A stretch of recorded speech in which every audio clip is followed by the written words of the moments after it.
लक्षिता पाल का।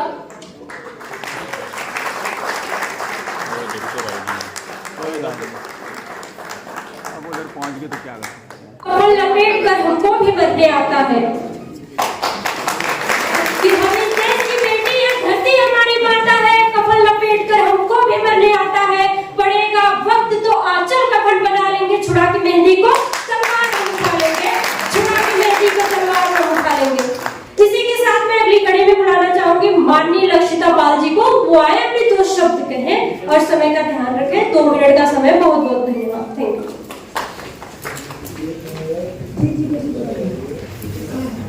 यहाँ पर उपस्थित परम आदरणीय मेरे दादा और पिता तुल्य सभी बुजुर्गों, माताओं, बहनों और भाइयों, मेरा सभी को सादर नमस्कार। मेरा नाम लक्षिता पाल है। मैं श्री धर्मवीर सिंह पाल की पुत्री हूँ। मैं तोमर कॉलोनी पुराड़ी दिल्ली में रहती हूँ। मैं कक्षा 11 में पुराड़ी के नालंदा मॉडल पब्लिक स्कूल में पढ़ती हूँ। आज हमारे समाज के सामने सबसे महत्वपूर्ण प्रश्न ये है कि वर्तमान में हमारे समाज की आर्थिक, सामाजिक, राजनीतिक और शैक्षणिक रूप में वास्तविक स्थिति क्या है।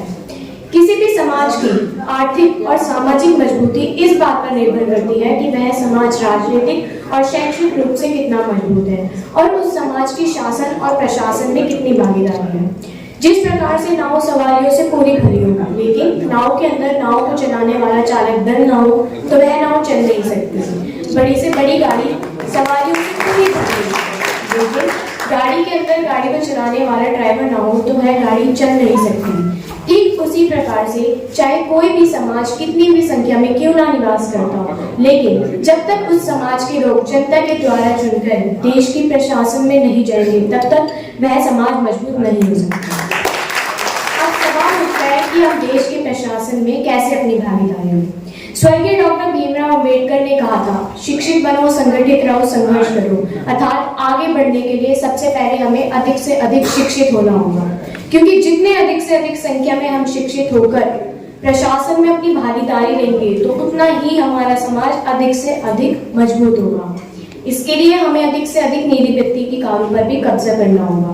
इसके लिए केवल एक परीक्षा यूपीएससी सिविल सेवा परीक्षा के जरिए देश की कुल 24 सरकारी सेवाओं में जाने का मौका मिलता है। संघ लोक सेवा आयोग यानी कि यूपीएससी सिविल सर्विसेज में जाना देश के करोड़ों युवाओं और उनके पेरेंट्स का सपना होता है। यूपीएससी हर साल कुछ 100 पदों के लिए यह परीक्षा कराता है, लेकिन कुछ लोग यूपीएससी का मतलब सिर्फ आईएएस, आईपीएस तथा आईआरएस ही समझ लेते हैं, जबकि यूपीएससी सिविल सर्विस एग्जाम के जरिए देश की कुल 24 सरकारी सेवाओं में जाने का मौका मिलता है। अगर हमें अपने समाज को मजबूत बनाना है तो इसके लिए हमें आईएएस अधिकारी बनना होगा, आईपीएस अधिकारी बनना होगा, आईआरएस अधिकारी बनना होगा, आईएफएस अधिकारी बनना होगा, आईएएस अधिकारी बनना होगा, आईटीएस अधिकारी बनना होगा, पीसीएस अधिकारी बनना होगा, दानिश अधिकारी बनना होगा।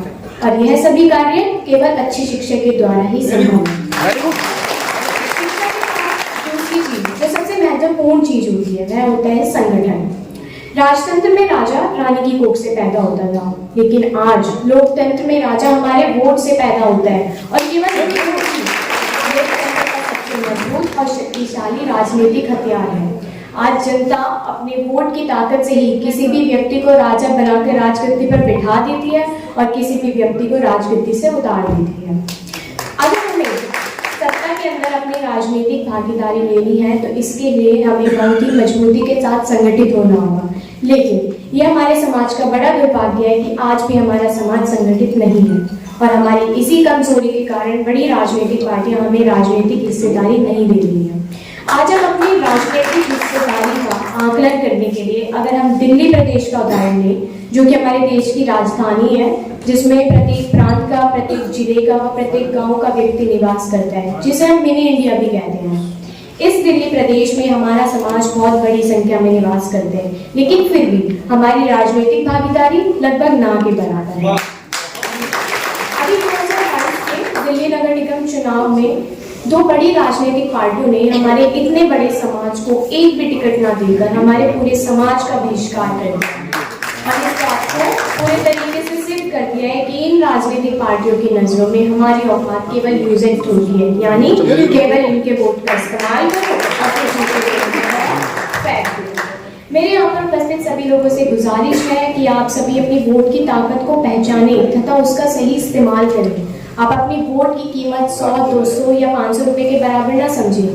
आप अपने वोट की कीमत किसी उपहार या वस्तु के बराबर ना समझें। आप अपने वोट की कीमत एक शराब की थैली के बराबर ना समझें। आप अपने वोट की कीमत किसी भी प्रकार के लालच की वस्तु के बराबर ना समझें।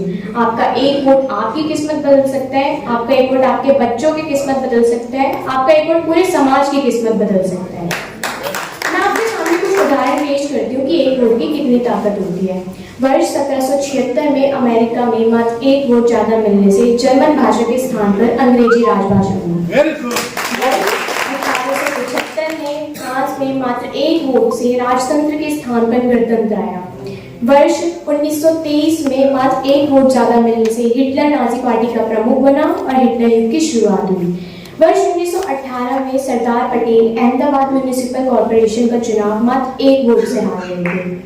वर्ष 1998 में भूतपूर्व प्रधानमंत्री श्री अटल बिहारी वाजपेयी की सरकार मात्र एक वोट से जीत गई। वर्ष 2008 में राजस्थान की नाथद्वारा सीट से सीपी जोशी मात्र एक वोट से चुनाव हार गए थे और मजे की बात यह है कि उनके ड्राइवर को वोट डालने का समय ही नहीं मिला था। उत्तर प्रदेश जो देश का सबसे बड़ा प्रांत है, इस प्रदेश से राज्यसभा में वर्तमान समय में हमारे समाज का एक भी सदस्य नहीं है। विधान परिषद में हमारे समाज का एक भी सदस्य नहीं है और पूरे प्रदेश में जिला पंचायत का अध्यक्ष भी कोई नहीं है। हालांकि जिला पंचायत के 39 सदस्य अवश्य पहली बार चुनकर आए हैं, जो कि भविष्य के लिए एक सुखद संदेश है, लेकिन वर्तमान समय में पूरे प्रदेश की विधानसभा में भी हमारे समाज का केवल एक ही एमएलए है। इसका मतलब बड़ी राजनीतिक पार्टियां हमारे इतने बड़े समाज को लगातार नजरअंदाज कर रही है। दरअसल हम अपने कितना ही प्रचार क्यों ना करते रहें कि हमारा समाज तो बहुत बड़ी संख्या में है, लेकिन जब तक हम मजबूती के साथ संगठित होकर अपनी गिनती नहीं कराएंगे तब तक कोई भी राजनीतिक पार्टी हमारे इतने बड़े समाज को तवज्जो नहीं देगी। इसके लिए हमें अपना वोट की ताकत को पहचानना होगा और मजबूती के साथ अपना शक्ति प्रदर्शन करना होगा और राजनीति के अखाड़े में उतरना होगा, क्योंकि राजनीति की चाबी वह चाबी होती है जिससे सभी समस्याओं का ताला खुलता है। इसके लिए हमें अपनी वोट की ताकत को पहचानना होगा और अपने समाज के नौजवानों, महिलाओं व पुरुषों को ग्राम पंचायतों में भेजना होगा, क्षेत्र पंचायतों में भेजना होगा, जिला पंचायतों में भेजना होगा, विधानसभाओं में भेजना होगा, विधान परिषदों में भेजना होगा, लोकसभा में भेजना होगा और राज्यसभा में भेजना होगा। आप अपने एक वोट के माध्यम से अपने समाज का ग्राम प्रधान चुन सकते हैं, अपने समाज का क्षेत्र पंचायत का सदस्य चुन सकते हैं, अपने समाज का जिला पंचायत का सदस्य चुन सकते हैं, अपने समाज का काउंसलर पैदा कर सकते हैं, अपने समाज का एमएलए पैदा कर सकते हैं, अपने समाज का एमपी पैदा कर सकते हैं, अपने समाज का मुख्यमंत्री पैदा कर सकते हैं और यदि दृढ़ इच्छा शक्ति हुई तो अपने समाज का प्रधानमंत्री भी पैदा कर सकते हैं। मैं आपको ये भी बता देना चाहती हूँ कि समाज कैसे मजबूत होता है। आया बनने से समाज मजबूत नहीं होता, बल्कि आईएएस बनने से समाज मजबूत होता है। पियोन बनने से समाज मजबूत नहीं होता, बल्कि पीसीएस बनने से समाज मजबूत होता है। क्लर्क बनने से समाज मजबूत नहीं होता, बल्कि कलेक्टर बनने से समाज मजबूत होता है। जवान बनने से समाज मजबूत नहीं होता, बल्कि जज बनने से समाज मजबूत होता है। संतरी बनने से समाज मजबूत नहीं होता, बल्कि मंत्री बनने से समाज मजबूत होता है। बनने से समाज मजबूत होता है। डीए बनने से समाज मजबूत नहीं होता, बल्कि डीएम बनने से समाज मजबूत होता है। पीए बनने से समाज मजबूत नहीं होता, बल्कि पीएम बनने से समाज मजबूत होता है। मुखिया बनने से समाज मजबूत नहीं होता, बल्कि मुख्यमंत्री बनने से समाज मजबूत होता है। प्रधान बनने से समाज मजबूत नहीं होता, बल्कि प्रधानमंत्री बनने से समाज मजबूत होता है। और केवल राष्ट्रप्रेमी बनने से समाज मजबूत नहीं होता, बल्कि राष्ट्रपति बनने से समाज मजबूत होता है।